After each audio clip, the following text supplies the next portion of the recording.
Les newsletters sont-elles mortes, archi mortes? C'est ce qu'on va voir aujourd'hui sur LearnyBox TV.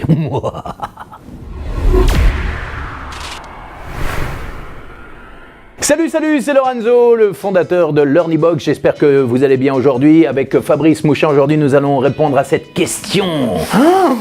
Les newsletters sont-elles mortes, archi mortes? Et enterrées. Et enterrées. Eh oui, une newsletter, c'est ce que avant, au début d'Internet, on mettait toujours « Inscrivez-vous à notre newsletter pour recevoir nos informations ». Voilà, qu'est-ce qu'une newsletter? Déjà, c'est une lettre d'information, une lettre de diffusion. Sur tous les sites, il y avait ça à l'époque. C'était le moyen d'obtenir l'adresse email des gens qui arrivaient sur le site. Est-ce que c'est important d'avoir une newsletter et à quoi ça sert une newsletter?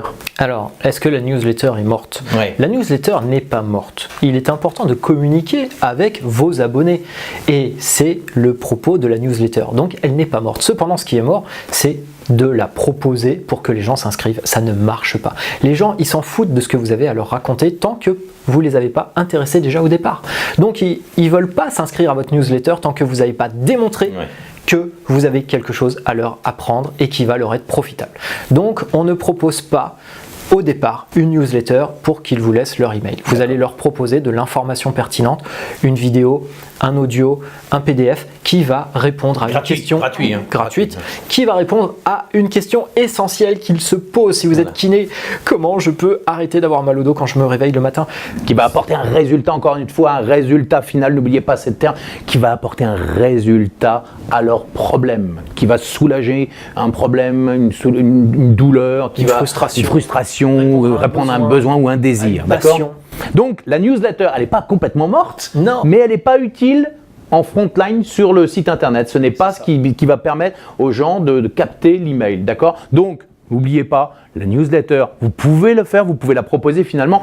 Vous devez la proposer après avoir intéressé les gens, surtout après avoir répondu à la problématique numéro 1 de la personne qui arrive sur votre site. Quand vous allez leur proposer du contenu qui va répondre à leurs attentes, vous allez leur dire, en récupérant ce contenu, vous vous inscrivez à ma lettre de diffusion où je vous enverrai d'autres conseils. Parce que ça va être la conséquence. Vous allez récupérer le mail, vous allez communiquer avec eux et c'est le propos de la newsletter. Mais vous ne la vendez pas, cette newsletter.